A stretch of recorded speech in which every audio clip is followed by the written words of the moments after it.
की शिवस्मारक आहे कुठं. मी जसं नरेंद्र मोदींच्या जलपूजनाच्या मी स्वतः उपस्थित होतो. आज महाराष्ट्रातील जे लोकांना घेऊन मला जलपूजनाला जाऊन अभिवादन करायचं शिवाजी महाराजांच्या स्मारकला बघून येऊ ना जरासं. माझे कार्यकर्ते नाही. विश्वासघात झाला ज्या पद्धतीनं जलपूजन झालं त्यानंतर हा एक मी सगळं नंतर बोलतो ना. थांबा, तिथं काय होते जरा बघू. थांबा, थोड्या वेळ बोलतो. तुमच्याकडनं सामंजस्यपणाची भूमिका घेतली जाणार आहे पोलिसांच्या बाबतीत जर बघायला गेलं तर सामंजस्य पद्धतीची भूमिका पोलिसांनी घ्यायला पाहिजे. मी तर आयुष्यभर घेत आलो. बघू, थोड्याच सांगतो मी, थोड्यात बोलतो. तुमच्या कार्यकर्त्यांचं पोलिसांशी नेमकं काय बोलणं चालू आहे किंवा तुम्हाला काय मला नाही माहिती? माहिती, मला काही माहित नाही. मी आता बघू, माझ्याकडे अजून कोण आलेलं नाही.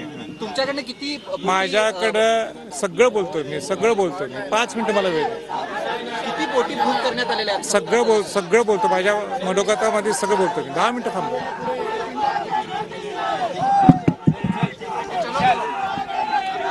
तुमचं झालंय का? झालंय का? नाही, मी बोललो नाही. हा, मग बंद ठेवा. ते आमचं आम्ही बघतो. जेव्हा सोडलं बंद काच लाव. सॉरी मीडियाला